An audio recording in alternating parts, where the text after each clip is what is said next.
the Credit River, the territory was subject to the Dish-One-Spoon Wampum Belt Covenant, an agreement between the Iroquois Confederacy and the Ojibwe and allied nations to peaceably share and care for the resources around the Great Lakes. Toronto is home to a large Indigenous population, including residential school survivors and the intergenerational family members who have been impacted by the history and legacy of residential school system. Beyond reciting a land acknowledgement, I invite everyone to think about what these words mean to each of us and of where we are located, both in our complicities and collective responsibilities. Let us keep this land acknowledgement in our mind as we engage in tonight's conversation. Land acknowledgement should not be a move to innocence, but rather a call to action. Without further ado, I'm honored to invite Maricarmen Lara Vinueva, who is a senior coordinator for the Center for Integrative Anti-Racism Studies.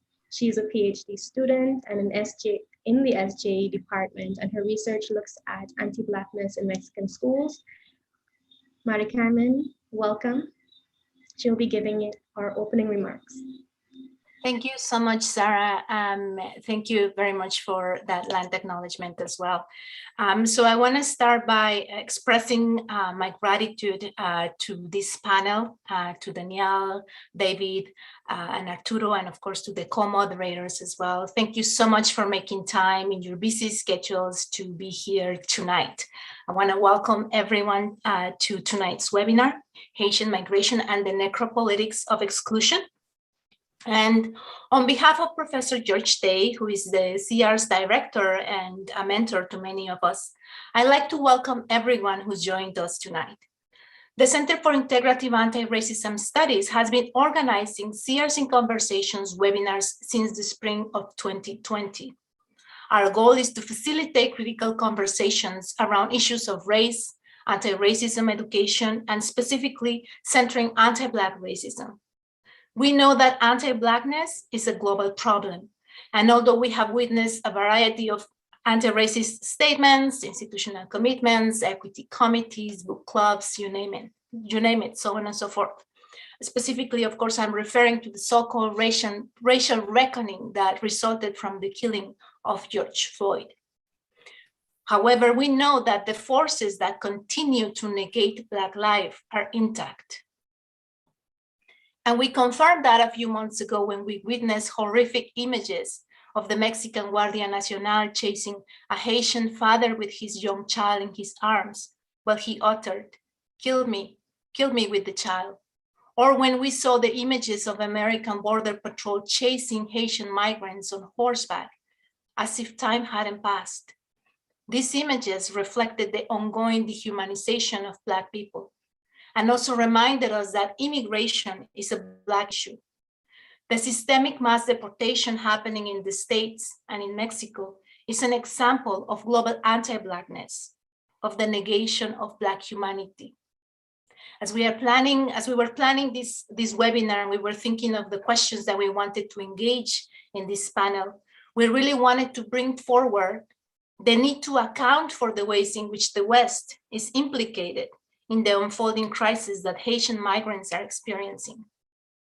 And I really do believe that migration, and especially Haitian migration, Haitian movement in particular, should be seen as reparative.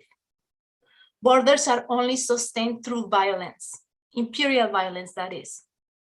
So with these last thoughts, I want to invite everyone to engage in tonight's conversation, a very important and critical conversation, to ask questions. You can share in social media, you can engage here in the chat. Sarah will talk more about this.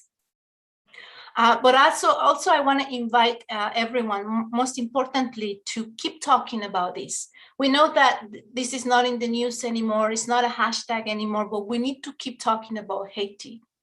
We need to keep studying the history of Haiti because it's important and it concerns all of us. And I am really looking forward to tonight's conversation. I am confident that our panelists will bring critical reflections for everyone to continue to take further and to continue thinking about. I want to thank all of our volunteers, our work study students, and especially I want to thank my colleagues, Alessia and of course, Sarah, for their commitment to the center and for the work that they've put to make sure that this webinar happened and that it was successfully planned. I think that's it for me. Thank you so much. Thank you again to everyone who has joined us, and I look forward to the conversation. Back to you, Sarah. Thank you so much, Mari Carmen, and thank you for reminding us that this is not only a conversation for tonight, but it is an ongoing one. Hi again, everyone. My name is Sarah Brooks, and I have the honor of co-moderating this event with my colleague, Corinne, who will introduce herself shortly. I am a Master of Arts candidate in the Department of Social Justice Education at OISE, and also a graduate coordinator for SEARS. I serve my community as an educator supporting transformative and culturally affirming education platforms. And I also serve as a director of education for TRAD, where I coordinate various educational programs for Black youth within Ontario. I am honored to be here and to open this segment by just giving you an outline of how the format of what this session is going to be. We are going to begin with introductions of all three panelists. And then we're going to go into some structured questions for all of our panelists, and then a question and answer segment at the end. There is a question and answer option within Zoom that we encourage you to utilize. We ask that you submit your questions early. We want to make it easier for our volunteers who are working behind the scenes, curating those questions and organizing it so that they can be presented to our panelists.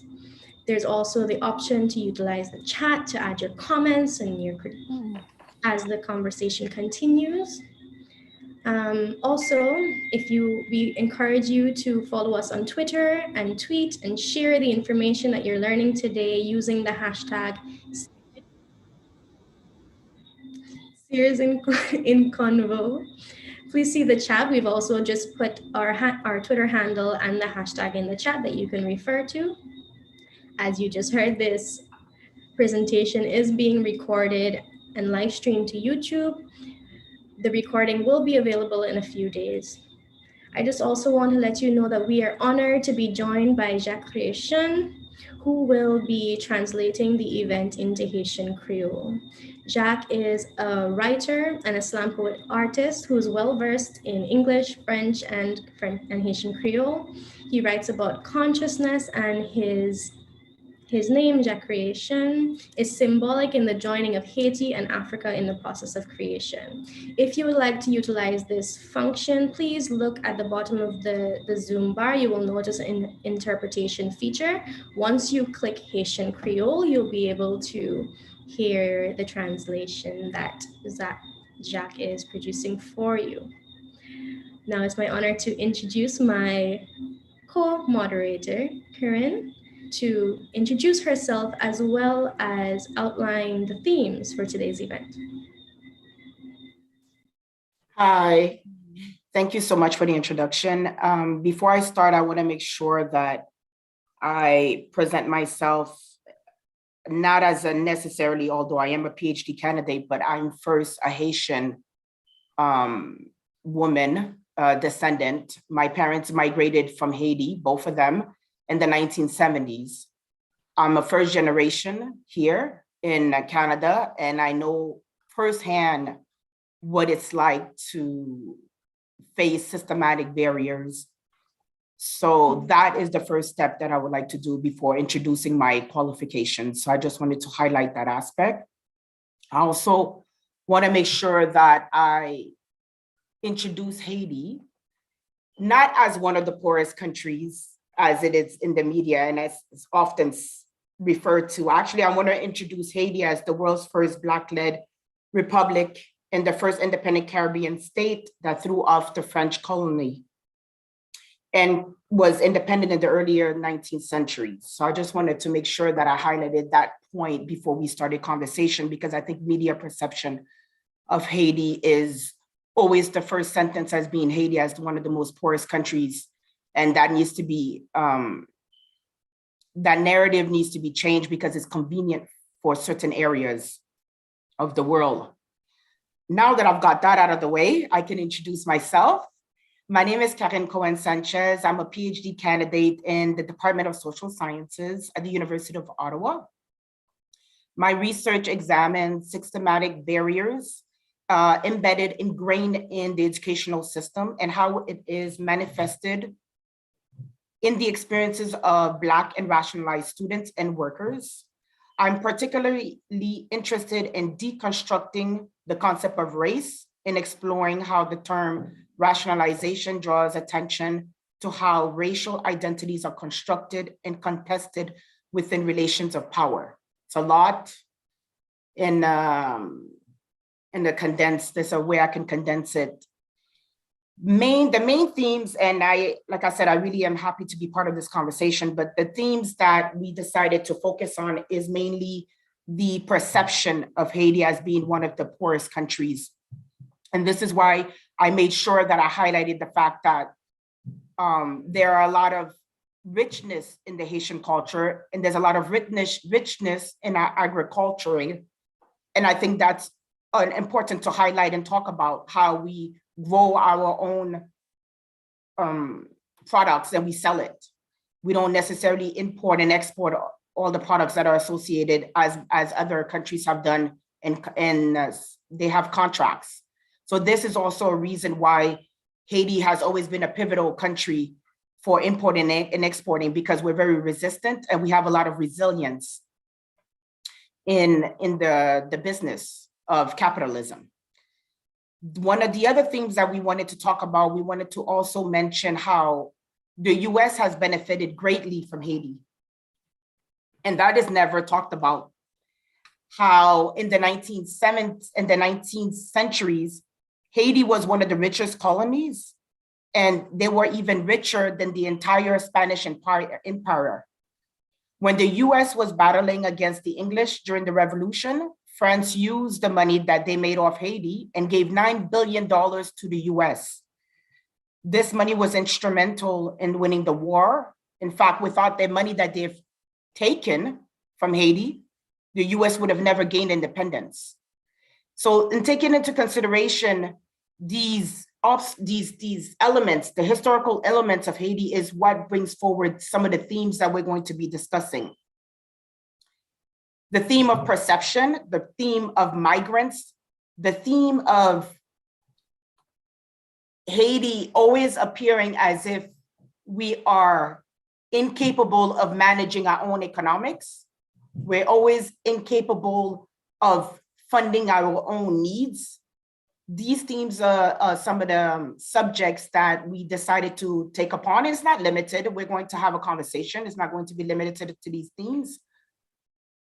Also I think that we should also highlight the fact that there's a lot of Haitians that are currently detained in the US. I think that's also an important point. I last checked, it was 44% Haitians have been detained in the US trying to cross the borders.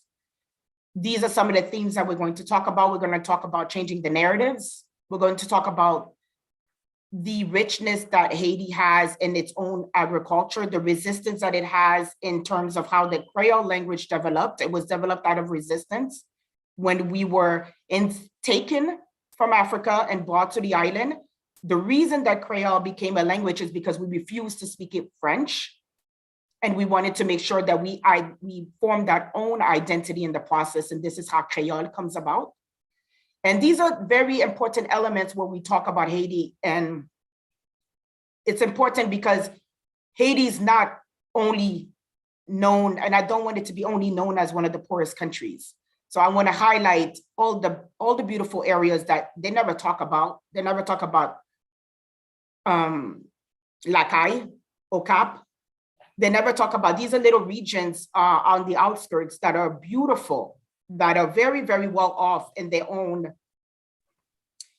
production of goods and services within themselves. And they sell it within their own communities, and they gained access to resources by selling their own resources. So these are some of the themes that we're going to cover in tonight's panel discussion. My voice might be cracking a bit because I'm thirsty. And I had a little bit of a cold, so I do apologize for that. So it might be cracking through my conversations, but this is some of the themes that we're going to be highlighting, and I'm very happy to be engaged as a narrative and also as a co-moderator in changing the direction of the perception of Haiti. Thank you. Thank you so much, Karen. So without further ado, we are going to introduce our three amazing panelists to you. They all do such amazing work within their communities, and we are so excited to hear from each and every one of them. First, we have Danielle Cantave. Danielle Cantave is a Haitian-born African-Canadian woman with a background in visual arts, education, social justice, and community service. In 2017, Ms. Cantave was the recipient of the Aqua Benjamin Award for Community Service, an award of Black excellence from the University of Toronto. Additionally, she was the project coordinator for the First Nation Black Canadian Summit. Danielle is an equity, diversity, and inclusion consultant for Emerald Michel de Galerie d'Art. I'm sorry, I'm not French. This organization teaches and brings awareness to Haitian arts and artists and supports and promotes the talented artists of cultural and artistic diversity in Quebec. Ms. Cantave also works with Les Anges d'Espoir, an organization helping people who are living in social and professional isolation.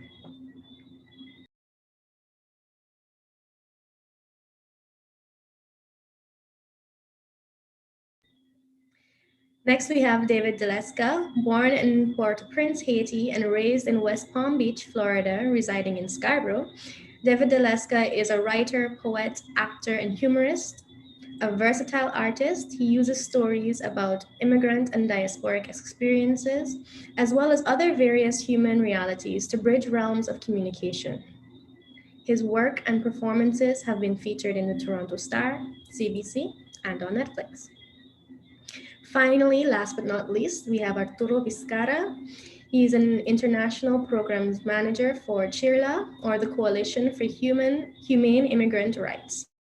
He leads a team within Mexico that provides legal orientations and individual case accompaniment to asylum seekers in Mexico, offering them the latest information on US asylum, detention, and foreign policies, and their impact on Mexican immigration policies. A staunch anti-imperialist, Arturo has long attempted to contribute his grain of sand in countering US-led militarism and exploitation in Latin America and the Caribbean. Welcome to our panelists. Thank you so much for joining us. Let's get into the questions. In his work on necropolitics, Membe describes the term or utilizes the term to account for the various ways in which the interest of to account for the ways in which various weapons are deployed in the interest of destroying persons and creating unique forms of social existence in which vast populations are subjected to living in conditions that confer upon them the status which he describes as the living dead. In the case of Haiti, one such weapon being utilized is that of representation. As Corinne mentioned earlier, we see the creation of a dehumanizing perception of Haiti and Haitian people as unstable, impoverished, and even evil. This first question goes to all of our panelists. From your own understanding and interpretation of global oppression, how would you explain the correlation between the global perception of Haiti and its cultures, politics, and socioeconomic status, and the dehumanization of Haitian people? How have they been created, and how do they influence exclusion politics? Let's begin with Danielle.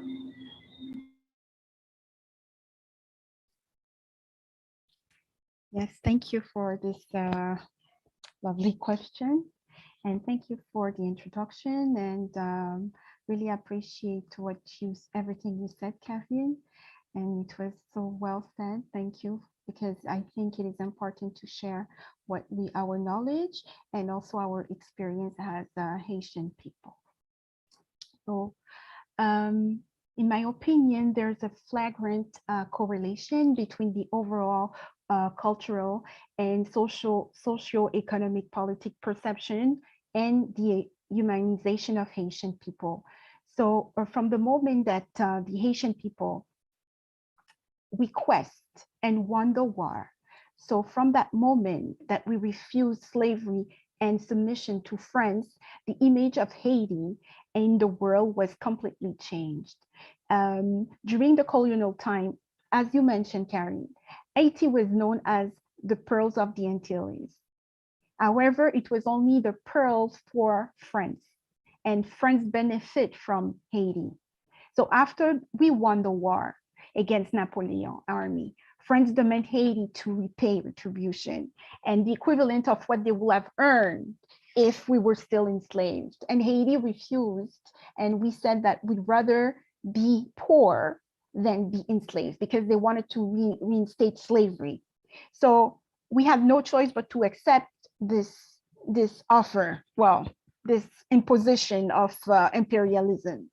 So, and after, when we became independent, so this is where the narratives change about Haiti. And after having embargoes and the US, they cut the ties with Haiti. All the Western countries, they allied together to oppress, and they didn't want to recognize the sovereignty of the country. So, and from that time, so Haiti is known to be the poorest country of the Western hemisphere. But as Karen mentioned, it is always repeated constantly in the media as if it was a mantra. So people can remember it. And I think it's related to a psychological effect because this is the only thing that people can say about us when we have a very beautiful history, contribution to many aspects of life of the Caribbean and Latin America, and even in the motherland in Africa. So by repeating this, they forget to mention deliberately why Haiti is now very poor, that we were forced to pay. So what I wanted to mention also, so beginning at the revolution at 1789, when we declared the war, I think that's what triggers the oppression, even though we were already enslaved. But it was an insult to the West that we had the audacity to fight for our rights, fight for our liberation. And by doing so, we became the first Black republic.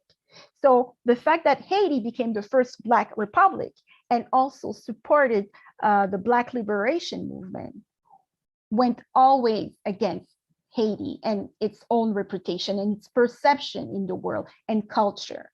And I strongly believe that there's a correlation between all these events in history and the marginalization of Haiti, the oppression of Haiti, and the image that Haiti is, how Haiti is perceived in the world, as if we are dependent, that we depend upon the West, on France, the US, and Canada to function in our own way.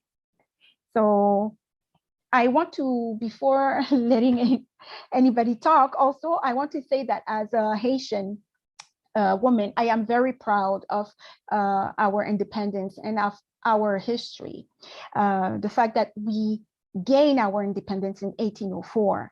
But I would like also to acknowledge that there were many other leaders in the Caribbean who also fought. The difference is that our revolution succeeded. But I want to acknowledge there were Jose Antonio Maceo, Nani of the Maroon, Zumbi dos Palmas, and Gaspar Yanga. So many of us. So I just want to state that because it's when it was one, also it was one for all Black nations and other nations of the world.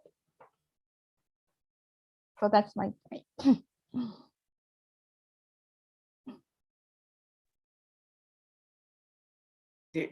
You want me? You're gonna go, Sarah? Okay. It's I can't. It's so personal, right? Like we have these panel discussions, we talk about different situations, but it becomes definitely personal.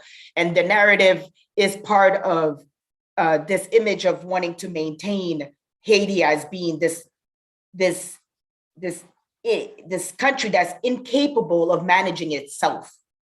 They're not looking at the totality and the whole historical component that has driven. And I have to say that there are many other regions in Haiti that are not in financial crisis. The main sections that they are looking at are their capitals. There are different sections in Haiti that are very well off. And like I've mentioned earlier, that are farming, that are selling their products, that are living off the natural resources and have wonderful agriculture. I'm gonna stop there. We can go because the question is for all the panelists. I see David in front of me, so I'm just gonna point to you. I'm not choosing, but this is who I see on my screen. Go ahead, David. Oh, good. Thank you so much. Trying to find the best way to answer for myself. Well, I guess I'm approach the diaspora context in the sense of when I came from Haiti at 3 years old and went to the United States of America. And I guess during that time from like, probably when I started school, actually before school, just like the stigma about who I was, who my family was, some stigmas that I did not understand, and as well as stigmas that my peers didn't understand at all, a xenophobia that was kind of passed down onto them. When they speak about Haiti and Haitian culture, they speak about the negative aspects or can be seen as negative aspect, and that's the thing that's repurposed all the time. But it's like they never really talk about what can be positive. It's like, and it's almost interesting, like, how much even my classmates, probably to even high school, didn't realize how much Haiti was the first republic to free themselves, since to not even know that, at all, which is kind of weird when I think about it. Like, you have all this time to pick on people, but not enough time to like learn about them. Yay, fun. And so I think about, as well as too, the sacrifice that happens, because anything that responds to a system almost has to pay for it to a certain extent, because it's not in a sense like it's ingrained to do so. More so, it's like we don't want more examples of inspiration or motivation. You know what I mean? Just imagine if let's just have a revisionist history in the context of GDP wise, because as folks alluded to, Haiti is still a rich country. But let's just say GDP wise, we are very successful, well off. Just imagine like now other countries who are like, yo, we can, go against what's the status quo, or as well as find and as well as thrive too. And sometimes that's what also hinders any movement from happening, because it's like, man, what is the weight of it? What is the cost? And I think about, as well as too, when I go back to the diaspora learning, because like when I was, growing up as a Haitian too,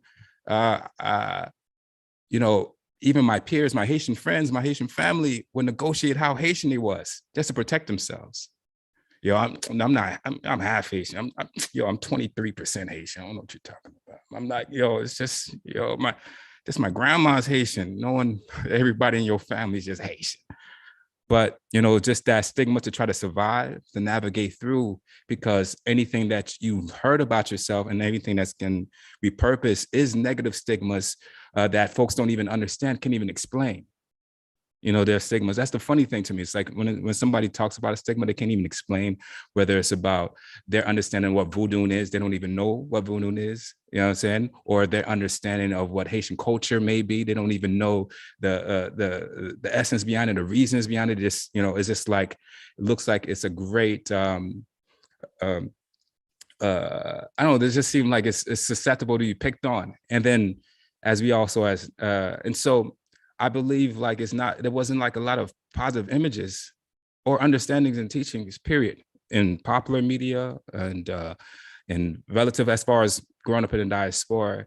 Because I'm not going to front, man, it took me like what, third grade to have Haitian pride on. I mean, even then, that's like a lot of my peers didn't have Haitian pride even into the adulthood, you know, and just pride about who they are, where they are, because of all the negative stigmas that is repurposing, as well as that they can't run away from, but as well as too, it's almost like, yo, I'm just trying to survive right now as I navigate through it.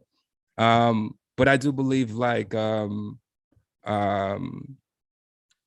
there's opportunities where media, and as well as just not just media, but just like opportunities in general, bigger picture, and where stigmas can be, where it can be destigmatized in all fronts, in the people and their history and political wise, everything. Because I don't see Haitian as like completely different people. I feel like this is how we responded to a situation that was before us.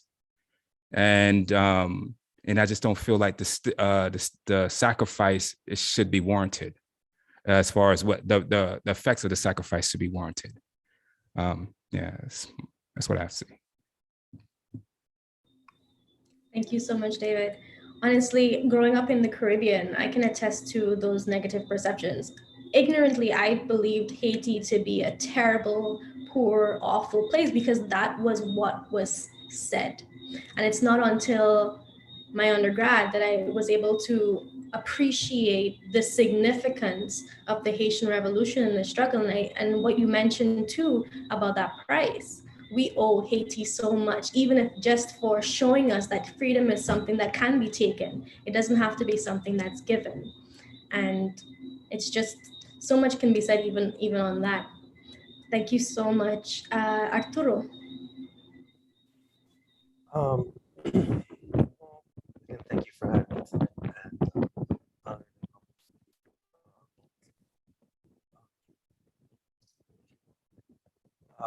Well, I would like to say I'm Salvadoran American. I was born in El Salvador, and my family and I moved to the United States when I was 4, so I'm close to David's age as well. And we moved to and now I've been living in Mexico for the last 3 years. You know, there's a lot of different things that are running through my mind during this conversation. From the experience here with, you know, Mexican, I call it toxic nationalism against other migrants that, you know, and now patrol for the U.S. and you know, exerts cruelty and racism and discrimination against other migrants, and how Haitian migrants have made this abundantly clear. I also think about the anti-Blackness that exists throughout Latin America, including Central America, where a lot of you know, for the most longest time, now that's where the perception of where the migrants are mostly coming from, to causing different border crises and a child migrant crisis and whatnot. And you know, where was that? You know, so where was that born? Where was that? You know, anti-Blackness born not just in the U.S. where we can, or Canada, where we can, you know, point to that colonization and slavery, but in some of these other places where there really, you know, where there wasn't even necessarily a lot of Black folks there. But going, and it's something that I'm still exploring. I don't really have full answers on that.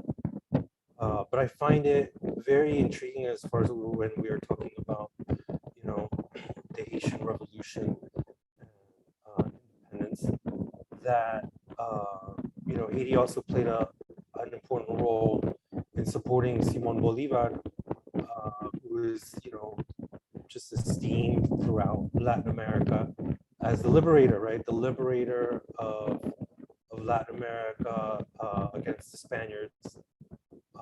But it wasn't, you know, in a moment of need. It was the independent state of Haiti, and it's Black and mixed race people who gave refuge to Bolivar, who even weapons, who gave him money and political support in the face of threats from the colonial powers, you know, to you know, to help launch the revolution. So obviously there's a historical debt owed to Haiti from by the rest of Latin America, but that's not taught in the history books in Latin America. It's not something that is discussed. It's something that people are surprised to hear about when I discuss it with them, and quick to dismiss it. So I think that in of itself says so much, given the disparity of like how much Simon Bolivar and the other process and other liberators are discussed, right? And how and these, you know, these national myth making, some of it myth making, obviously Bolivar was a flawed man and, you know, didn't completely keep his promise to the Haitians about you know, immediately ending slavery in the continental South America, right? So I think there's something that starts there, and it, you know, and just, you know, even the betrayal that Bolivar and others, you know, go through, and you know, I think it's obviously there's you know, white supremacy has dominated Latin America as well. And there's a racial hierarchy that exists to this day, whether or not there's Black people in that country. But even if they're not, they're still considered inferior by a large portion of the population and nations. I think some of it is ends up being kind of like, well, we're at least we're not as bad as Haiti. I mean, it's kind of, I think that's kind of where some of it comes from. It's from the oppression and imperialism then turning people against those that they perceive to be even worse than them. So there's also some self-hate involved.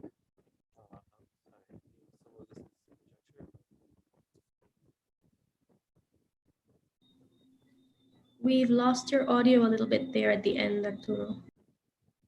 Okay, it's okay. Sorry, I have bad connection here in Tapachula.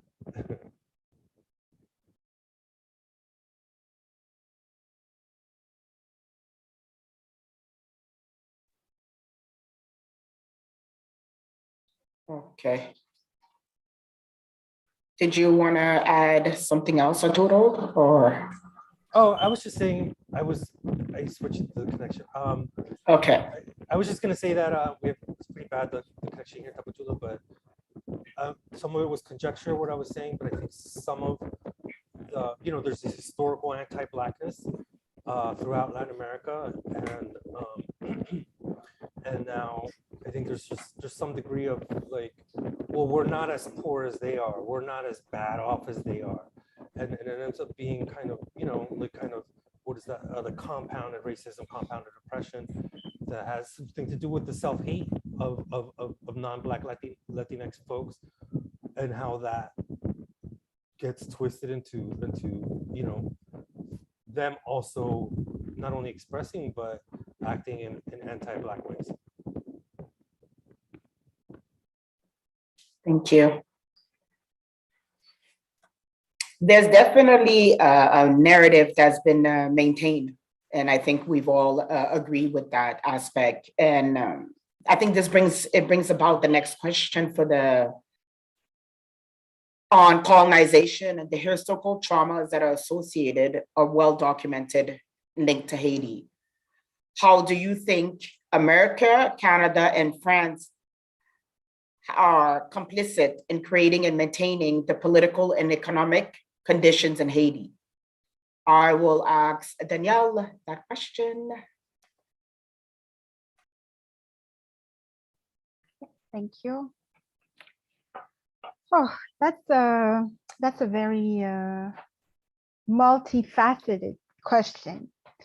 So what I believe is that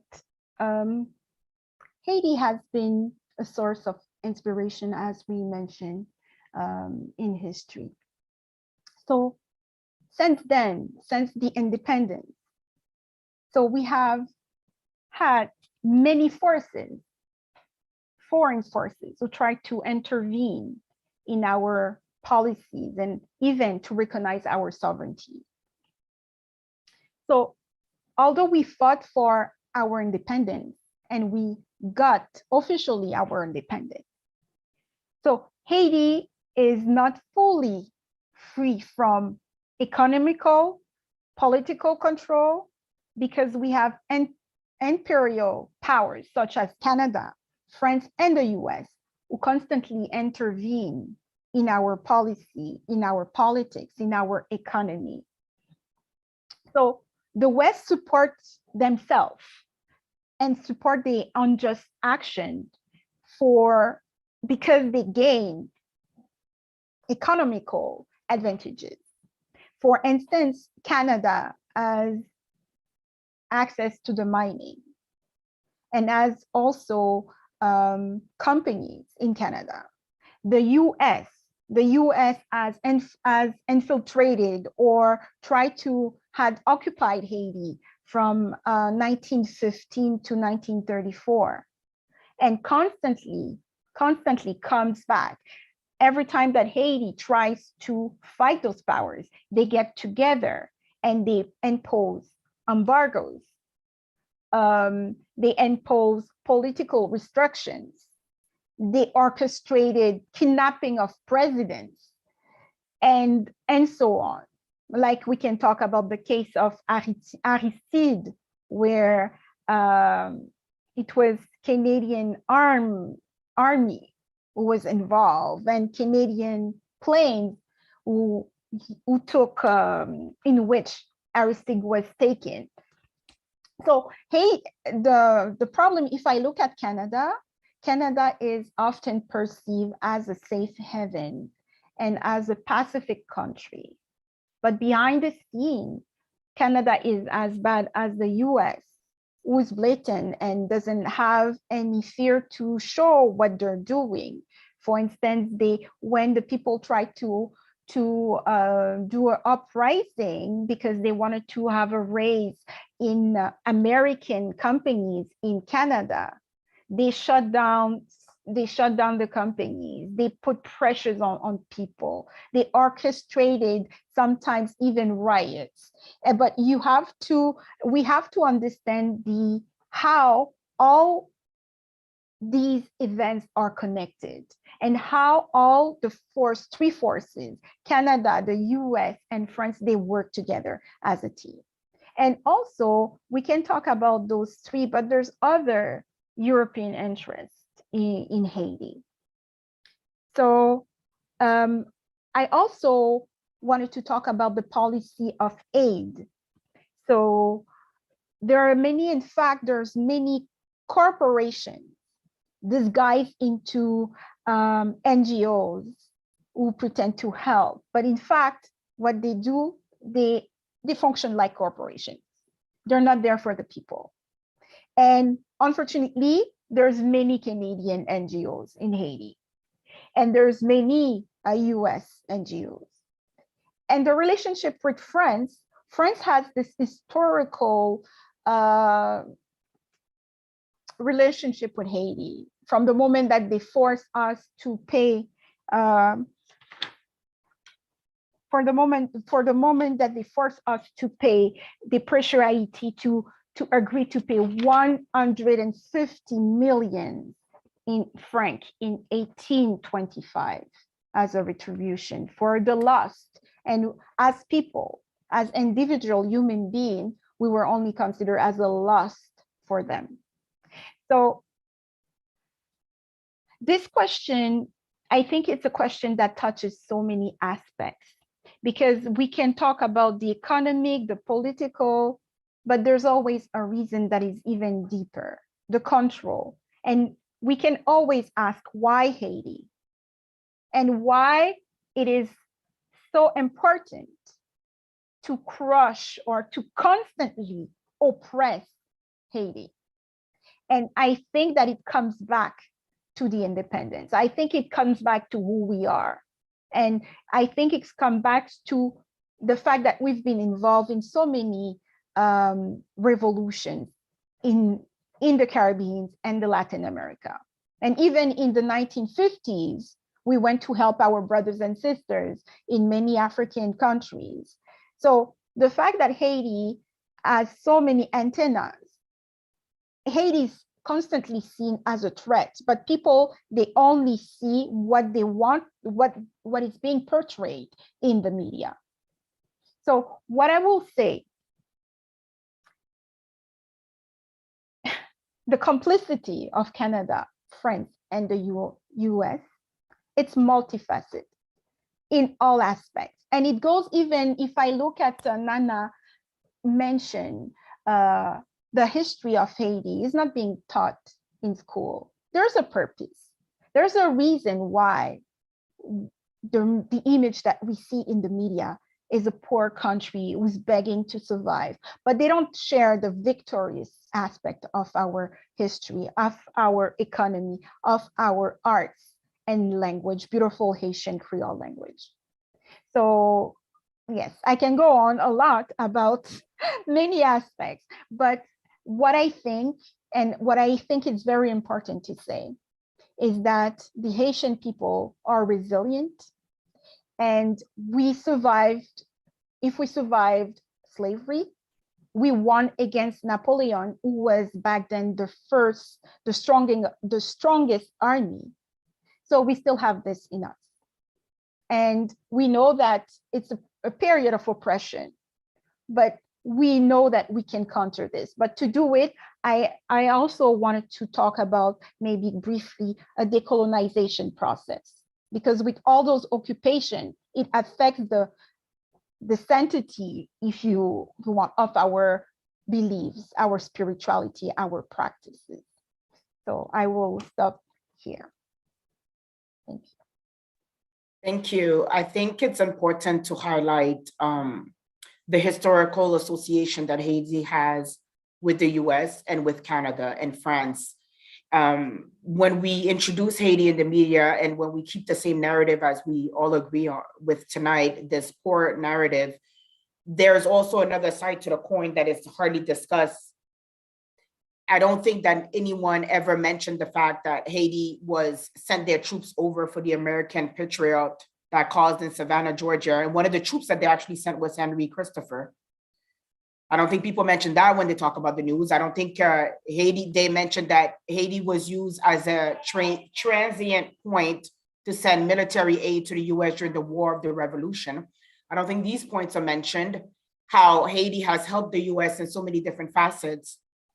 None of these subjects are discussed, but the other question that some people will ask is, well, you have Haiti and you have Dominican Republic on the same island. How come Dominican Republic can prosper? And I think it's an important subject for us to address tonight as well, because there's a reason behind it, and it's capitalism. And the capitalism is, we chose not to have contracts with the US to import and export certain items. This is why we have maintained this economic oppression that has been foreseen as have been foreseen in the media as an economic oppression. We are able to live off our own natural resources, but there is a block for us to not import and export products. And this is what's creating this systematic economic oppression in the Haitian country and the culture as well. There's this thing, and I don't even know if I have the language for it, that is palatable for us to maintain being poor in the media. There is this thing that makes other countries feel powerful by making us look poor. And I think this needs to be highlighted in the discussion. I know, Arturo, I want to hear from you, because I see you nodding your head, and I know I'm going off, Sarah, sorry. But Arturo, I really want to hear your opinion on this, if you have something to say, because I see you going like this. Feel free to jump in. Please, thank you. No, well, earlier I was saying how I think how I think some of the, some of the anti-Blackness, some of the fear against Haitians that occurs in non-Black Latin America is actually born of, some sort of, it's born of like this self-hate of how we're poor and, thought of as less, but then, it just turns into this, okay, well, at least we have these other people. But I think another way that we can look down upon, but I think another way to look at it is just this, is just the imperialism that has, just created this white supremacist structure, right? And Haiti being,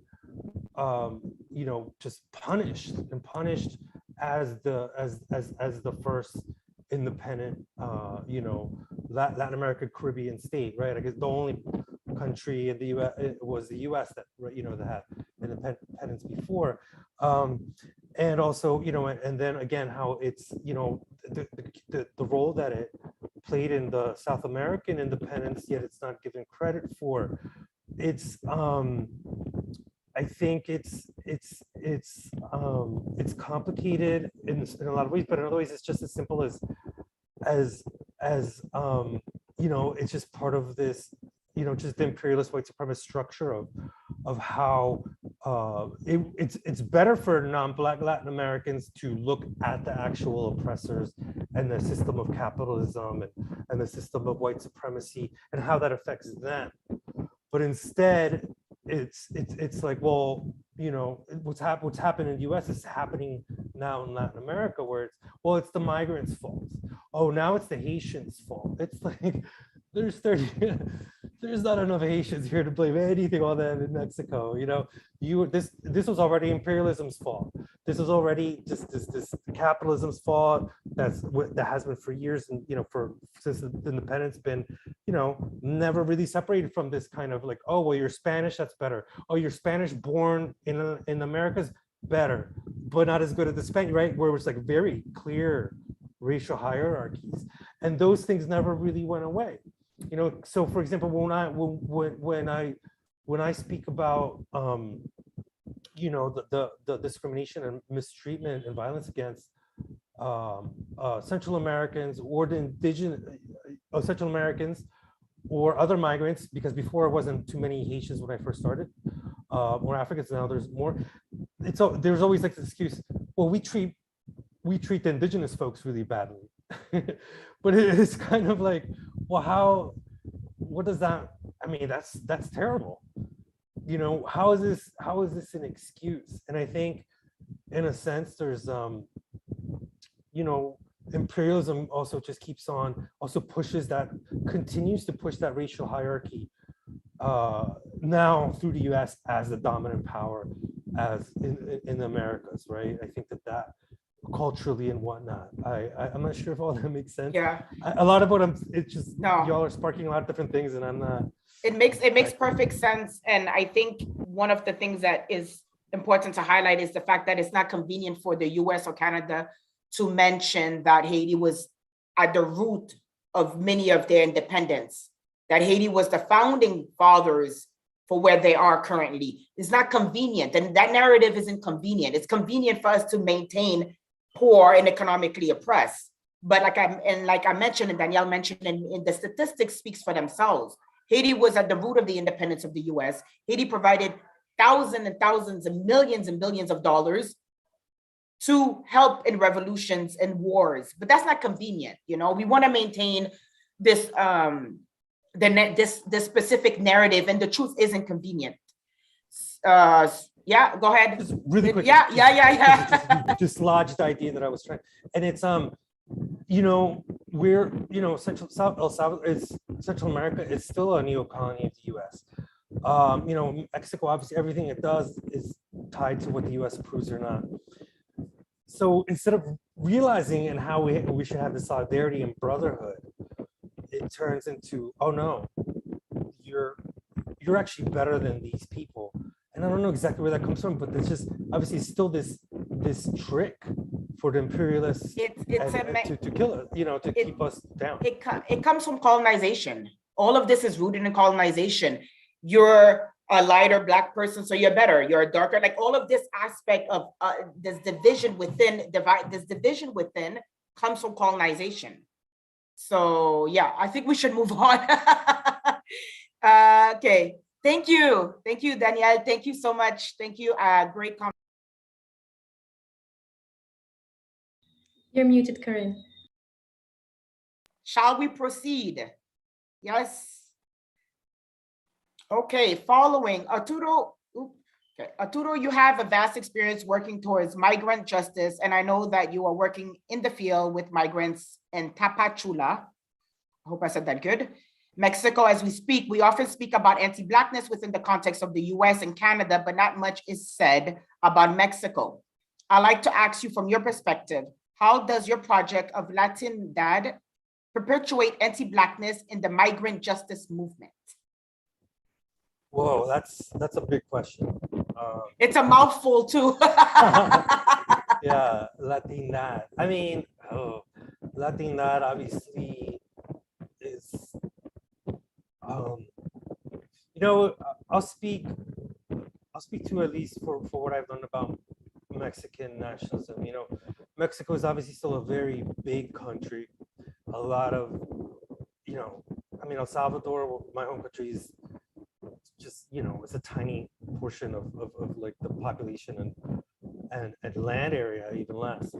But Mexico was full of so many different cultures, different mixes. And then on top of that, it has, I think it's 63 or 64, you know, living indigenous languages. But when it was, you know, in this era of you know, creating the modern nation state, there was a specific ideology that was, you know, created, and they used the most kind of one of the most famous man associated with this was Jose Vasconcelos, and they called it the cosmic race, where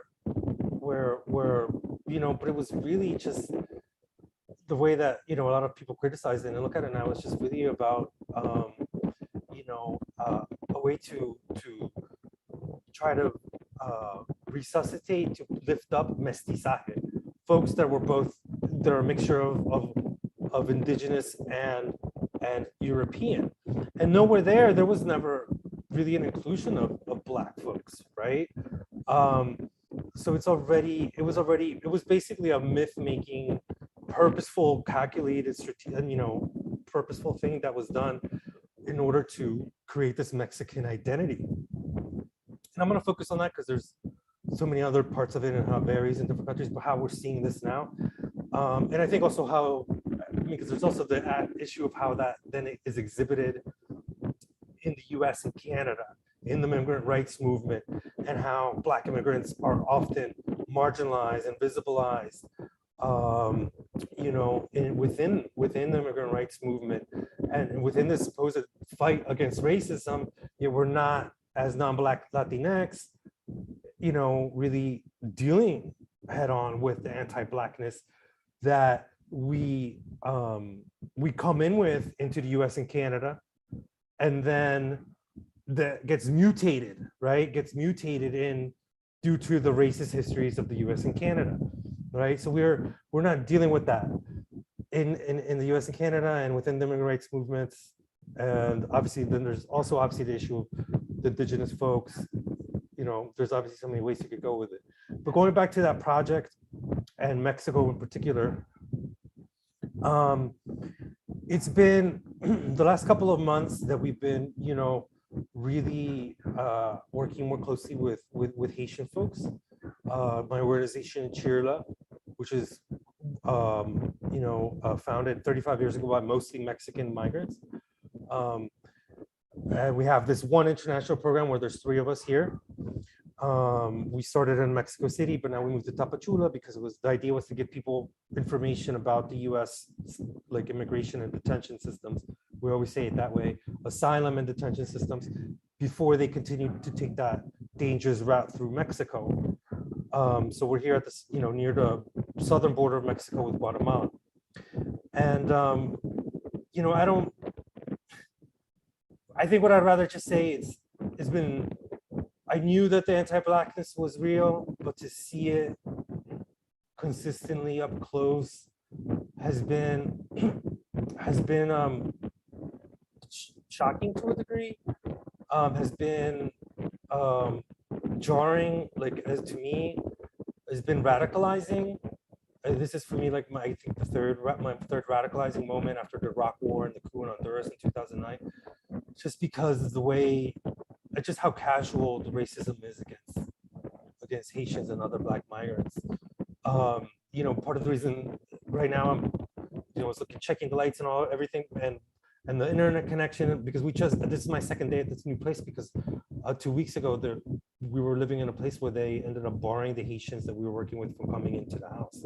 And it was done so casually, like, well, of course they can't, well, they're Black, we're all afraid of the Black people, they're criminals, obviously, you know, and it's been a really jarring experience. And I would just, you know, without trying to explain it, because I don't completely understand it either. I have a different experience than people here, but it's been really hard to deal with the anti-Central American discrimination, but the anti-Haitian and anti-Black racism has been something I'm still processing.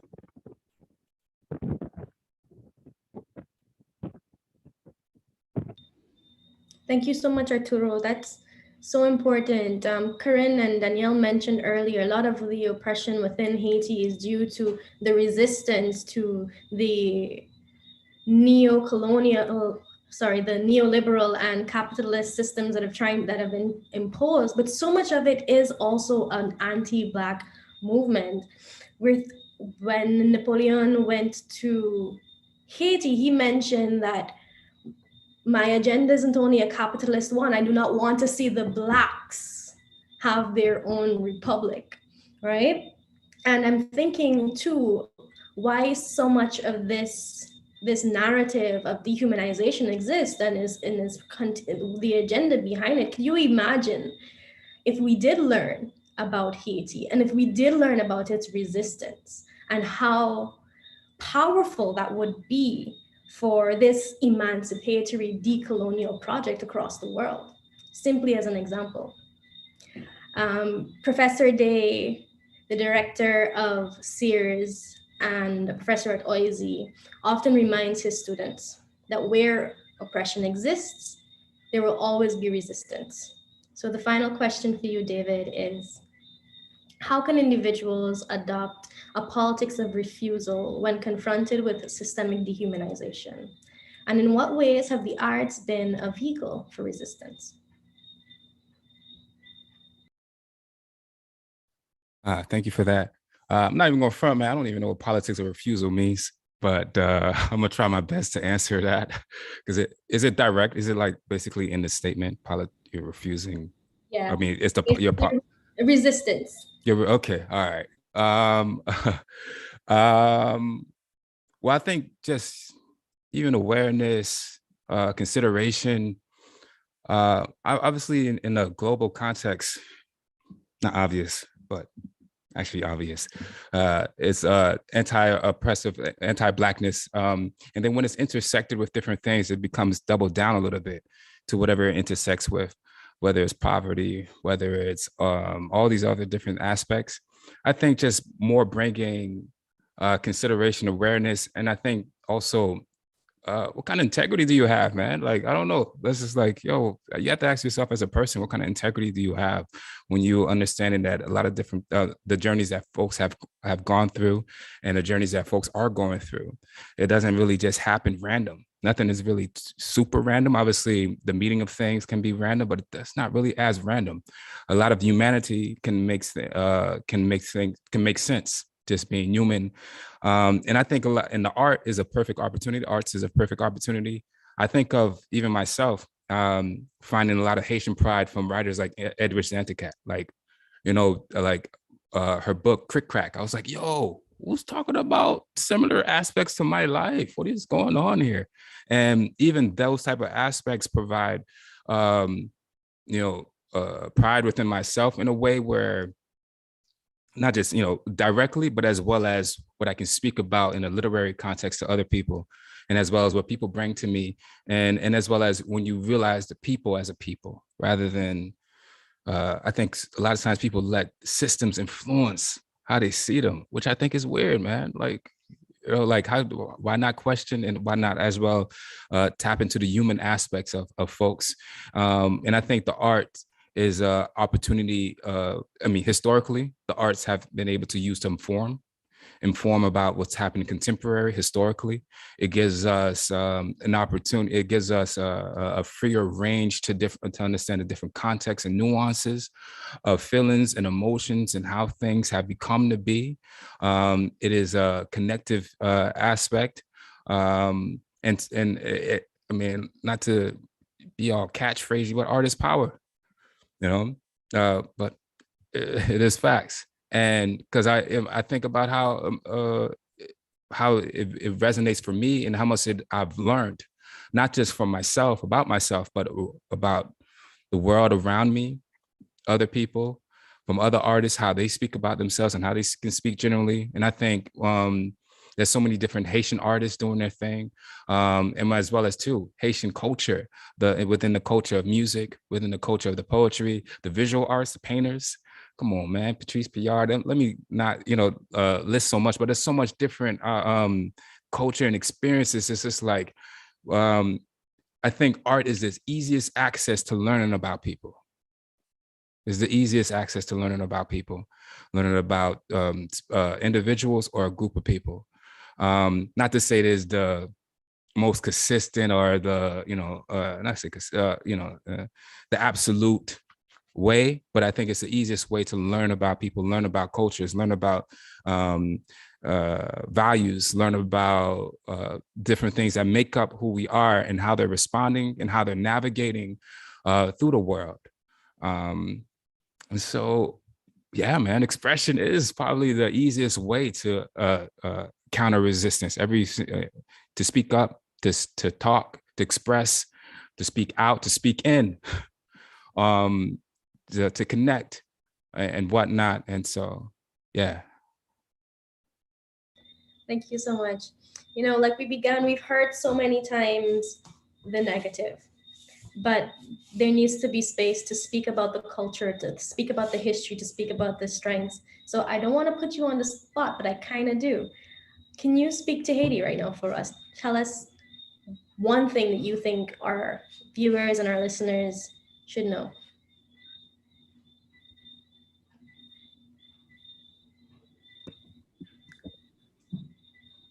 Oh man, put me on the spot. That's me? Yes. Oh, okay. Well, how beautiful you are. How beautiful you are, how beautiful you continue to be, no matter what's happening, no matter what continues to happen, how you find opportunities to find joy within our lives, how you find opportunities to connect, to use personality, to navigate. I think to Haitian folks, it's just like embracing who you are as you navigate is such a beautiful thing, and how we survive. And now let's find more opportunities, and as well as let's acknowledge the present opportunities that we have to thrive too. Thank you so much. Karen? Am I up next? Yes. So As is it possible to add to this? Because yes, I think absolutely. Absolutely. it's thank you for sharing what you shared, David. I strongly believe also that, and you said it well, the way to refuse to submit to this oppressive system, it's to honor who we are, our tradition, our language, our history.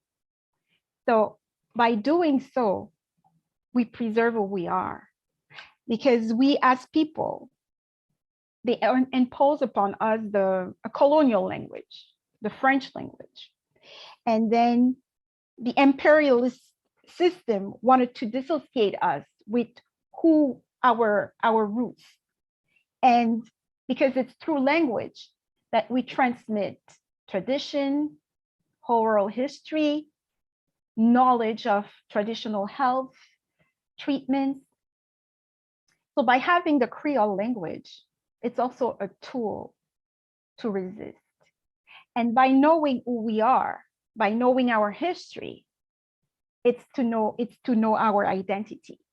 And by knowing who we are, it's difficult to replace it by a different narrative and by repeating constantly this history.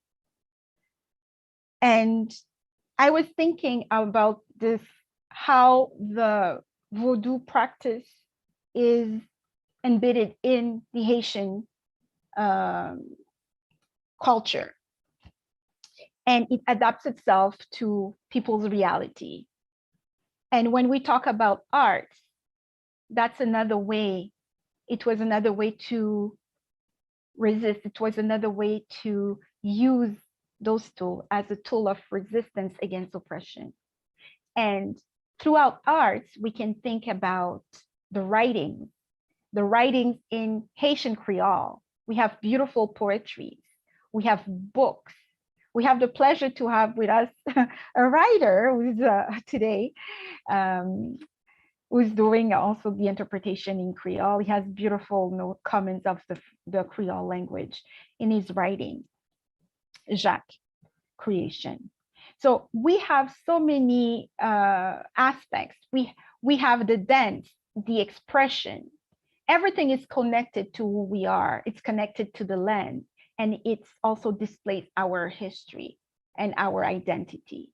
So by being connected, it's difficult to change who you are, and it's difficult to give you another notion, even though the world has this, maybe this aspect or this false impression on Haiti. We know who we are. We know our history. Our parents constantly repeat it to us, the history, the Haitian history, for us to know where we're from. And since we're little, they tell us, this is your history. You will not know, people will not teach you, but you have to know where you're from. And I believe also, when we talk about the history, we talk also about the good and also the less pleasant. But we have this traditional history from the story of Anakaona, who was a cacique, a Taino cacique. And she has a victorious history in Haiti because she refused to submit to Westerners, to the white people who wanted her to submit to her. And she has a beautiful history that is known throughout the Caribbean, but it starts in Haiti. And this is before the revolution. So in fact, art is, I think it's central to the Haitian culture. And it's central to the resistance, because we can think of, when we talk about art, we can think about the naive movement in Haiti. There's les artistes de la résistance. So they use recycling to do beautiful pieces of art. We have people who use Vodou to demonstrate their locality, their positionality in the arts. And also the art that the regular movement, art movement that includes Haitian. And yes, so I just wanted to bring this aspect because I think language, art, history are very important. And also the best way to resist is to be here. And we are here and we're resisting. Absolutely. Thank you. No, go ahead. Thank you. I think it's important to also highlight Haitian scholars, painters, and artists that was mentioned earlier. That is very much unspoken of within even academia. When we speak within its academic institutions, very rarely would they bring forward Haitian scholars that have, we have inventors, we have scientists, we have engineers, we have lawyers that have contributed. And many of these Haitian scholars are not spoken about in the school system. Okay.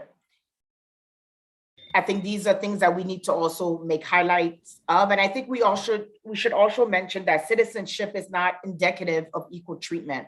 So a lot of people think that when you arrive from Haiti and you come here, that you've obtained a freedom. There's a new merging concept of freedom, and new forms of freedom that has been undermined. And just because you've obtained your citizenship or you've left what is considered an oppressive system does not necessarily mean that you are not going to live a different form of oppression if you're migrating someplace else. I think people need to be conscientious of that. Representation is not the same as liberation. This is also something that people need to be cautious of that. The Black people in the borders, just because you have a Black person at the borders, in the US border, does not necessarily mean that the racism no longer exists. A lot of people think that if they put Black people in positions of power, that systematic racism has dismantled itself and it's gone. I just wanted to make these factors important in the discussion of Haiti, because a lot of people assume and think that, well, you know, now you're in Canada, that these barriers are no longer applicable, or if you leave, they're no longer applicable. They just merged and morphed themselves into different forms. And I call it a polite form that we live here in Canada. So I am going to go to the first Q&A. Okay, so we have... Go to the question and answers though. We do... Okay, go ahead.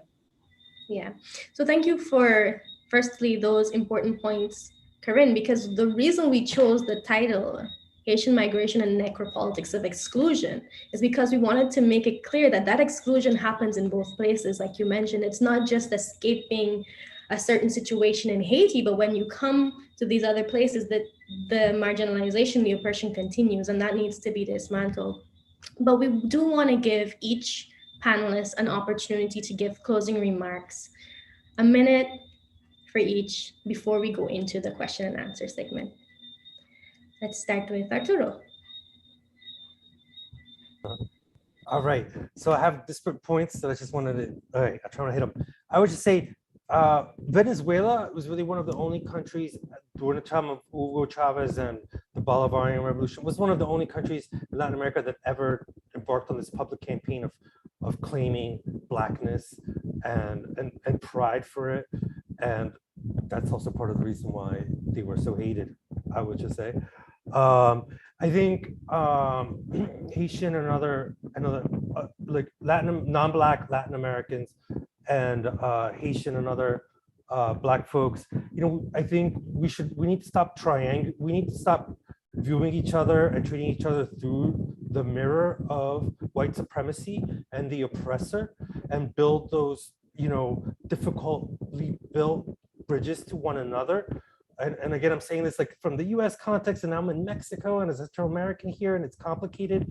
I don't know exactly which one it is, but I see it all the time. And we have these things, and that's part of the problem, that we're, you know, again, the colonialism, and we need to build those relationships with one another, because we have similar histories and similar experiences, so much, even despite, you know, particular cultures and languages. You know, that's, you know, we join up, that's the only way we're gonna win, obviously with some good white folks, but let's just start with the other and also going back to just the original thing, just real quick, I know I went over a minute of Mbembe's you know, necropolitics. You know, we're just living it here. They're really trying to contain people here. They're trying to contain the Haitians here and other migrants in conditions where they can't get jobs, they can't get housing. It's really kind of like, what do you want people to do? Die? And those are US, Mexican, and other countries' policies. And it's astounding to watch it in person. Thank you so much, Arturo. Danielle. So for me, my ending remarks will be more as a reflection. A reflection, I would invite us to think of how things could be different, and because we always talk about how we can be complicit to the system. So what can we do as individuals? And also, what are the gaps in this narrative about immigrants, Haitian immigrants? And also, I would invite us to reflect. I saw this on the internet, and it was a picture, and a woman, an indigenous woman, was holding it. It says she was holding a big piece of paper, a banner, on which it was written, "No one is illegal on stolen land." So we have this, everybody's talking, we don't want them to enter the border. But which land is it? So that's my reflection. And also, how funny is, how, I should say ironic instead, it is. The same people who stole the land, now they want to close the borders. So that's my closing remark, just to reflect on all these things, notions. And thank you very much for giving me this opportunity. And I always like to speak about Haitian culture and Haitian people, whatever I have the opportunity, the chance to do so. So thank you very much. It was very pleasant. No one is illegal on stolen land. Thank you so much. David?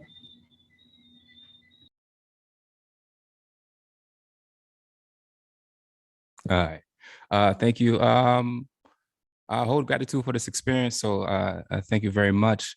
I guess for me, things that I've been thinking about as we're going through our experience is like, you know, especially as far as an artist, just more like the aspect of not having to defend who I am like it's a thesis, but embrace who I am, you know, and embrace the what helped make me who I am, and my people, my family, my father, my mother, my brothers, my cousins, my family. Embrace all that aspect, and also embracing the spectrum of Haitianness as well too, the Haitian experience, because a lot of things too with you know, what someone can push is like a Haitian is this only, or a Haitian is every Haitian experience is monolithic, which is obviously not true. But embracing that experience, embracing who you are, and especially when I think about migrants and immigrants and how a lot of different things are seem to be out of their control, determined, but as we navigate to provide strength and reassurances, and where part of the experience does not have to be devaluing or stigmatizing who they are as they navigate. When I think about my father as he navigated here, you know, I wish less of him being a Haitian had to do with in the certain positions, but also less of him having to feel like, do I have to be less Haitian to get more opportunities? You know, because I don't think that's fair. I don't think that's even right in a certain extent, you know, in any type of way. How do you be less something just to fit into something that is already going to oppress you no matter what? So, and so, yeah, I guess that's my takeaway. Thank you. Thank you so much. We have learned so much from all of you, but it's not done yet because our question and answer segment is blowing up. So we're going to start with those now. Really quickly, sorry, I just wanted to say the person that's under my name in the chat is I know it's one of the Haitian folks that we're working with here, because I sent out that link. I just wanted to also say that, you know, they're a big inspiration to me. Working with.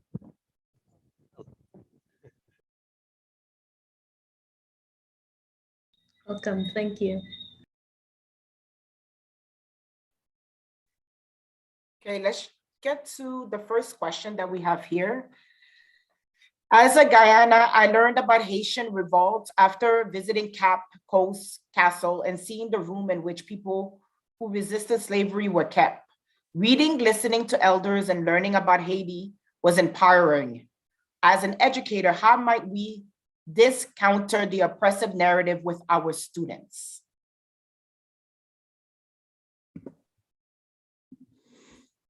I think the easiest way is positive narratives. Like that's like the easiest, because even too, like, what narratives do we get? Like, I'm not gonna front, man. Like, I love talking about Haitian culture. I just don't like where if the conversation only about the negative things or what we're fighting through, I think that's like, that's so limiting. Because it's like seeing all of it and embracing that too, because that's also like brings the conversation, brings into the conversation, bring the positivity in the conversation, bring the culture into the conversation.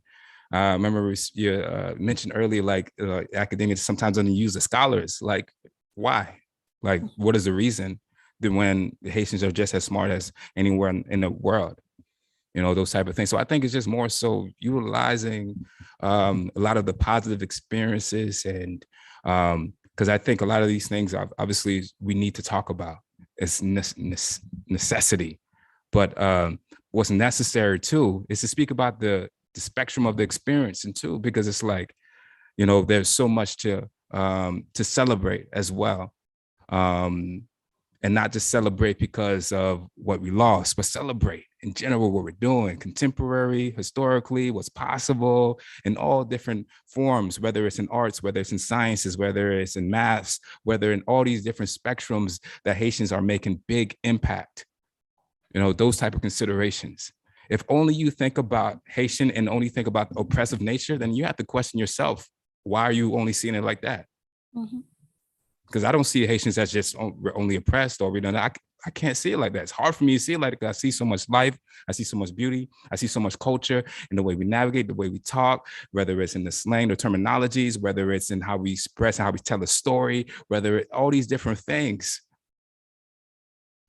When I think about Haitian, I don't think of oppression only. You know, I think about that when I think about how we can make change. But my default is not going to think about Haiti as far as woe is me or woe is us. But yeah, that's kind of my response. The collective consciousness does play a role in how the media has filtered our mind of Haiti. I think when we go back and we look at how when a majority of Haitians came to Montreal and they said we brought AIDS, and how that made the news. And now, like, it always seems to bring the negative connotation about Haiti and how and then there was the voodoo culture. Voodoo culture is enriched, it's beautiful, but it has manifested even into media, huge platform of media, as if it's this evil thing, and it's not that at all. It's actually part of our roots and who we are. But definitely what you're saying, David, is changing the narrative, and that's absolutely the idea. It's slow, an ongoing process, but I think we're capable of doing that, in discussions like this on one of the platforms to start these type of conversations. Yeah. Tanya? Yeah. Yes, I would say also to include a diversity of narratives in the classroom. So there is this notion, if we look at the content, I know that now there's many efforts that are being made to change this way of doing things, but the notion of invisibility of indigenous people, Black people, and people of color in their history books. So also to take the opportunity, for instance, during the Black History Month, as an educator, instead of talking only about slavery, to talk about the beautiful history of Haiti and other Black nations. And I want to make a parenthesis on Black history, that our history did not start with slavery. It starts before that. So the emphasis should be put on the beautiful history of Black people. But if you want to speak about people from this part of the world, of the Caribbean, of the Americas, you can talk about beautiful stories of Zombi in Brazil, or like we have so many people.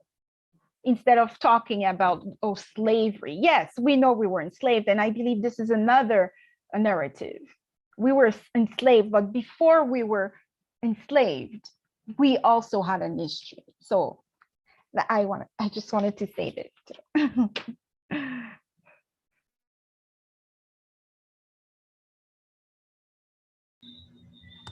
Thank you so much. Arturo, would you like to add, or should we move on to the next question? question. Awesome. So the next question is, based on either your research or activism, what are some of the fundamental components involved in reestablishing a collectivity in Haiti, or a different perception within Haiti? Could you please repeat the question? Based on research and activism, what are some of the fundamental components involved in reestablishing a sense of collectivity within Haiti? The sense of collectivity never left Haiti. Yeah. So it's very strong in Haitian culture, Haitian values, in our practices, daily practices, language, arts, and interaction, daily interaction. Absolutely. And the second portion of the question kind of speaks to it, the perceptions. So many people are not able to see that aspect or that side of Haiti because of the dominant narratives that are reproduced. So what can be done to dismantle those so that others can gain from the strength that you just mentioned within the collectivity within Haiti? I will strongly believe that it's to have these various narratives and to have panels like this one that we have today, because I hope that someone learned something from this conversation and from this exchange. I learned a lot, and I'm so grateful for that.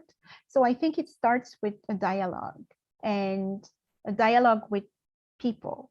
And then if you're an educator, within your environment, the people that you know. And also to always be open and question. When there's a version of a story, there's always another one. So to question and to have a critical mind regarding everything that is being presented to you. That's my point of view.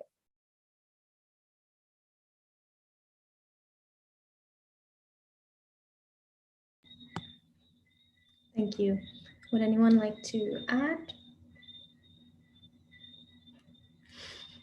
Karen? Sure, we can go to our next question. That's okay. Some of the questions are about resources that can be available. So please list, if possible, some of simple actions, organizations, or websites of descendants of Asian Africans folks and our daily practices can employ in our resistance actions in order to contribute to Haitian people's economic fights. So are there any resources that you guys can provide, or any tools or techniques, organizations that might be available that people can engage in and become more familiar with? Because like we mentioned earlier, the narrative seems to be very maintaining of status quo. So if we're trying to shift that, we also have to provide resources for the shifting to take place.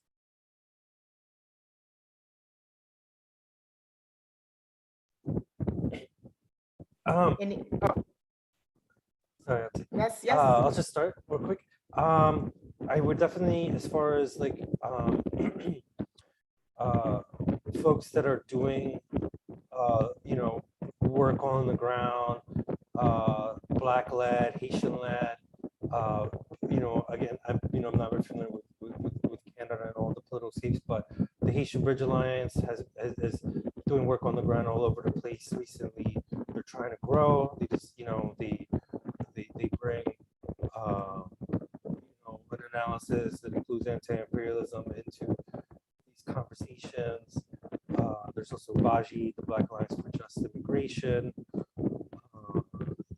not focused specifically on Haitians, but overall fairness for Black migrants. As far as us on the ground here in Tapachula, more than anything, we would like to have volunteers that could also go through Haitian Bridge Alliance or BAJI. But we just want more people here. It's really not, it's not a very dangerous place, honestly, at all. And it's not that far to get here. And US privilege and Canadian privilege goes a long way. you know, even if you're Black or otherwise racialized, we need more, you know, folks that are Creole speakers, and just to pay attention to what's going on here. I just like to plug it because it's kind of like a canary in the coal mine to what's happening at the U.S. border. When we see what's, you know, with the U.S. police, Border Patrol whipping the Haitian migrants, that stuff's happening here like every day, you know, in a sense. And the Haitian folks are rising up against this. You know, what happens, they also kind of let them go when it gets too, like 2 days ago, they took a highway and blocked traffic and commerce. So then right afterwards, they started letting people out slowly, kind of quietly, but it's interesting to see, you know, amidst all of the, you know, brutality and violence, about how, you know, the dignity of the Haitian people just stands out. If you want to see it, you know, if you want to see it, it's right there, and it's beautiful to see. And but again, I would plug those two organizations for both resources and volunteer opportunities. Also, if you want to tell them that you come down with them next time, because they've been here and they've come down a lot, but we want them to be down here all the time. So anyway. Yes. And as for my part, I don't know if you can hear me well.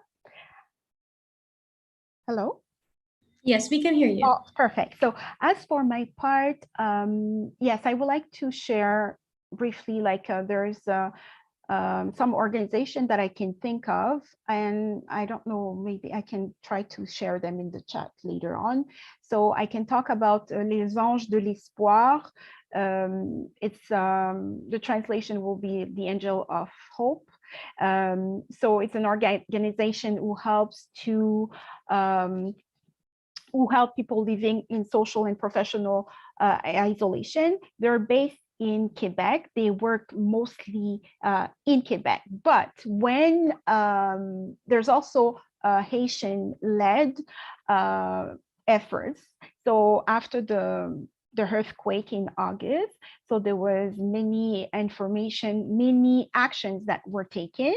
So there were, for instance, Les Anges de l'Espoir is engaged in many led initiatives and has instigate relief and recovery efforts after the impact communities.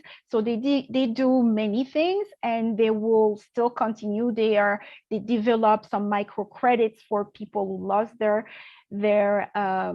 employment or their business. They are really involved with the community, and it's done in collaboration with the people, and it does not go through any NGOs. There's also Emeraude Michel Galerie d'Art, who's also based in Quebec. So, so she supports and promotes the talent of artists and Haitian arts, and also the diversity of the diversity of artists within Quebec and the world.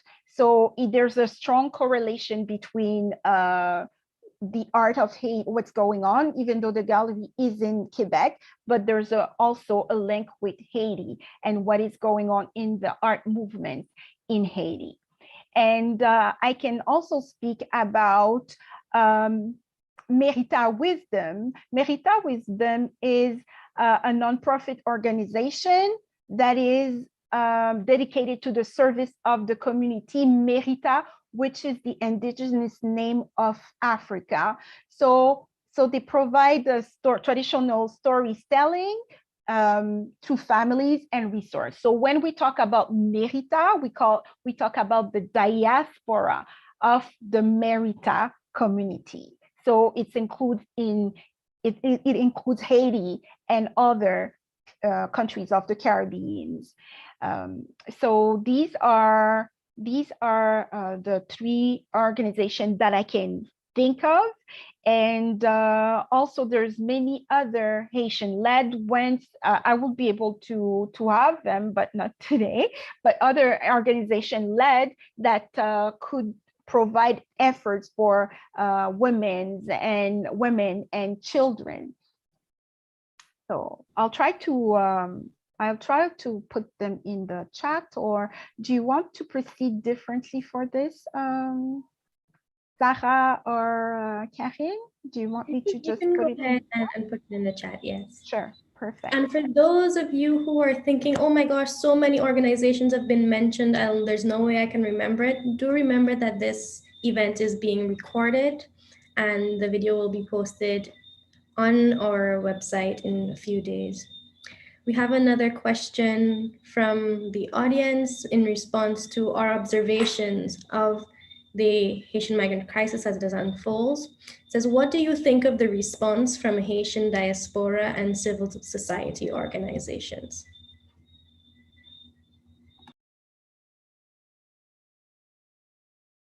So what do you think of the response we've seen from Haitian diaspora as well as various civil society organizations to the crisis as it unfolds?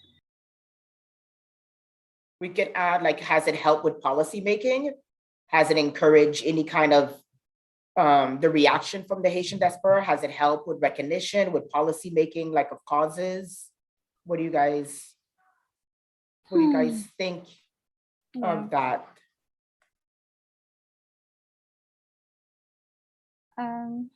As for my part, I can say that I saw a very positive reaction from Haitian, from the diaspora. I know that there's many people who mobilize their effort to support them. For instance, Haitian Americans who denounce what Biden is doing and who they put a lot of pressure. I was reading through Haitian Times, and they explain what is being done. I know there are many lawyers who specialize in immigration, who are providing their service pro bono, and but it's, of course, it's not enough given their condition. And the question will be, we should also ask ourselves, what can we do more? Because if it was us under that bridge, so what we would like to receive as a service. And so for me, unfortunately, I have no solution. But what I can say, I have seen, well, around me, a good reaction, and a lot of people have been mobilized. And I know in the US, from what I know from, especially in the US. So that's what I have seen. And at a greater scale, unfortunately, it's only an event. And after certain times, it's no longer a news for them. But we often forget that these people, it's their reality. Those Haitian immigrants, it's their reality. It's not only an event on the news and then after it goes away. It's not a hashtag. It's people's lives that are involved and their condition, their future. So that's what I want to say. I think it is treated like an event, like any other. For a certain time, we talk only about this in the media, and after that, it subsides. We don't hear anymore, but the people are still over there and still suffering. Thank you. Does anyone else want to add anything before we go towards the last question of tonight? And I want to say thank you again in advance. I was debating between several questions, but I want to end on a positive note. So ending on a positive note, I would like to ask if there is one thing that you would like to leave the panelists, the attendees with, if it's one phrase or one comment or one thought that you want to leave the panelists with and try to have that filter their collective consciousness, what would it be? What would one sentence be in order to close this beautiful conversation? But I don't want to repeat the same narrative. And we've spoken about the negative, the good, and how we can move forward. But I want to leave it on a note where this is what I want you to take away from this panel. if each of you guys can say one sentence or two on the last final note, what would it be that you wanted the attendees to leave this panel discussion remembering, or you want to make sure that they understood clearly, and that you want to make sure that it is part of their collective reasoning when they see Haiti or when they view Haiti in the media? What would that one to two sentence be? And anyone can go. Perfect. So I will volunteer if there's nobody for now. So what I would like to say is, I would like to say a sentence in Creole. First is Kembe fort palage. That means stay there, don't give up, because we say that often. And it's it's part of who we are. And the other one, it's our motto, l'union fait la force. So it's in strength that we find, it's in unity that we find our strength. So, and this is the story of our history. So that's what I would like. On a positive note, for me, it's very positive to leave with. Yeah, Yeah. definitely. David? Thank you. Thank you.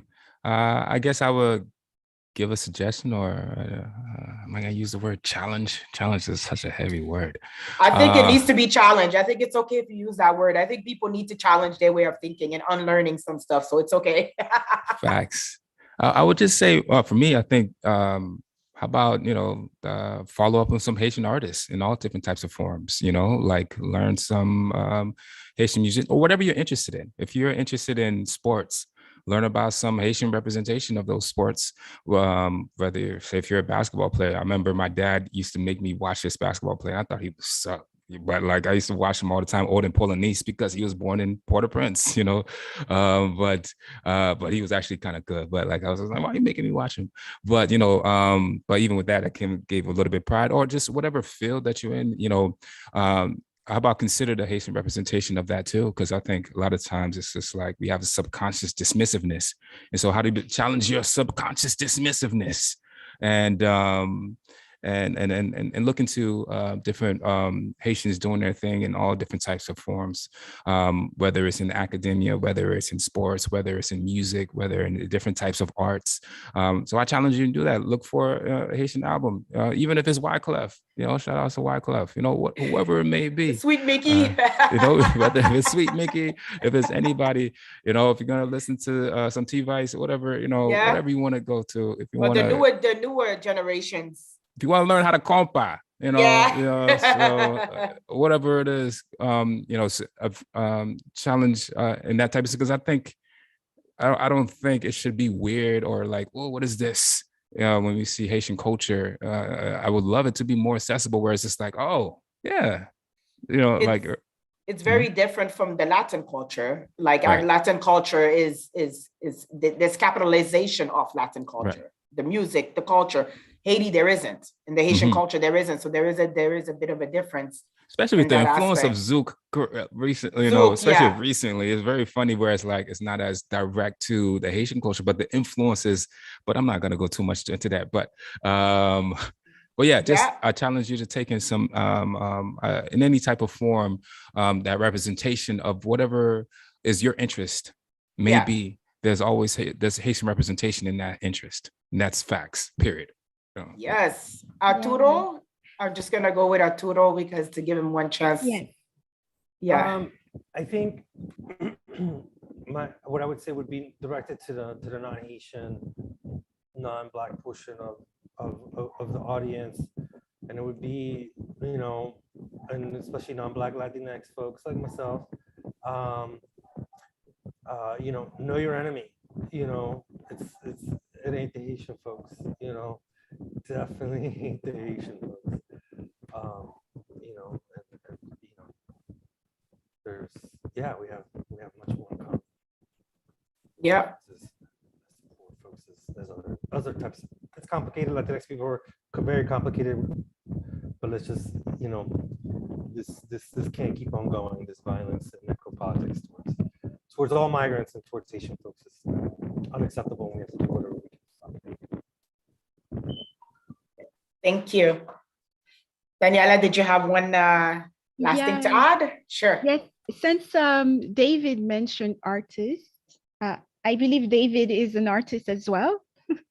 So I just want to mention that we can follow David.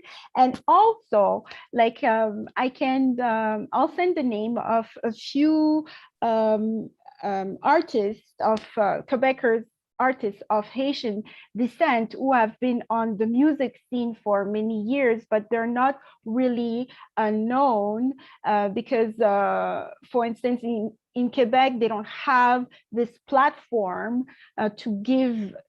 It's a form of discrimination to give like the artists, Black artists, the chance to express themselves. So I can send their name are Emmanuel Travis and Dishordy, and you can have a look at their art. And also there's Emily Michel, who's a very fantastic world known artist, Haitian artist. If you want to support, you can go and have a look at what she does, and you will learn more about the culture. So that's what I wanted to share because I didn't want to forget it. Thank David, you. when you mentioned about artists. So Emeline Michel also. So I'm sending this. Yeah. Right there. David, did you want to include your Twitter or your social media to individuals who might want to view your artistry? Oh, yeah. You can my include name it in the is chat. easily Googleable. There it goes right there. Okay. I'll say that. Sounds good. Well, you can like use my name, do the list, because sometimes I'm like, okay, my hands are greasy. I don't want to type right now. So sorry. Okay, no worries. Sarah, did you want to say your last remark? No? Okay, so I wanted to thank everyone for the engaging conversation, interactive engaging conversation. We can see that people and the attendees were very involved. They care about the Haitian culture. They were involved in the discussion. As a closing remark myself, as a co-moderator, but like I mentioned when I first started, my parents are from Haiti. They migrated from Haiti in the 1970s in Montreal. They lived through a severe amount of racism when they arrived here. And this is part of the process. And this is why I make reference to relocation doesn't necessarily mean that the barriers have disappeared. They just morph and change into another form of barriers. As a co-moderator, I enjoyed the conversation. And as a closing remark, I think I would like for people to do one Google search of a Haitian scholar. That's what I would like everyone to leave this panel discussion and just research one Haitian scholar and just get to know that person and their contribution, because there are a lot of contribution in different facets. And if each person can take the time and do that and educate themselves, although the system might be flawed in terms of not providing us with all the resources, we have a social responsibility to educate ourselves in the process. And if we can do that, we have already created the change of narrative in our collective consciousness. So that's what I would like to leave the closing remark as. And I think if we're able to provide all these nonprofit organizations and all the artists that are mentioned in the chat, I think we can also, if you guys can take notes of that too, this is the first steps to dismantle and unlearn what we never were really thought, but we were programmed through the media. I know it sounds kind of weird, but we were never really thought about the Haitian culture, but somehow we seem to know a lot about it, but it's always on an oppressive angle. So I don't really know what you know or what you don't know, but it's not the reality of the history. So learning a bit about the history, learning a bit about our scholars. And when I say scholars, I'm not necessarily talking about, lawyers and I'm talking about people that have made a name for themselves in the community. And it could be grassroots movements. It doesn't necessarily have to be somebody who's, up here. To me, there's no status in that level. Like anyone that has made some sort of change, you learn about that person, and then we can move forward and change the narrative. And that you can say that you've contributed to the change of narrative because you've taken the steps to unlearn whatever you thought you knew. Does that make any sense? All right, thank you, everyone. And yeah, Sarah. Thank you. Yeah, absolutely. Thank you so much for those closing remarks, Corinne. We want to thank the panelists for joining us. We have been informed and we have been provoked. So we are so grateful that you took the time to educate us and to just have this amazing conversation with us today. We also want to thank our attendees for coming, for engaging in conversation. You see, y'all didn't know you were going to get homework, but you got homework. Go and research that one scholar and let's continue this conversation.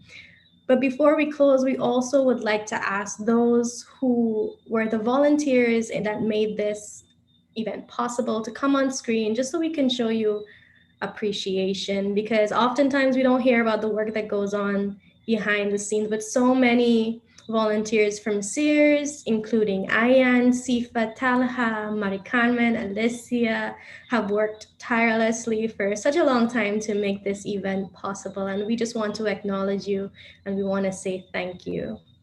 Before we go, we also want to thank the Delmore Buddy Day Learning Institute for sponsoring this event and allowing us to utilize this platform. We have 1 minute of just quick series updates. Firstly, the recording will be made available on our website, so do look out for it and review it. You can also look out for our next upcoming series in conversation this winter. Yeah, it's winter. January is winter. Awesome. Our newsletter will also be coming out in the new year to help you stay informed on all the things and all the projects that Sears is taking part in. You can also do the same by following us on Twitter at OizySears and on Instagram, Sears_UFT. Once again, thank you all for joining us. It has been an incredible, incredible conversation. Good evening.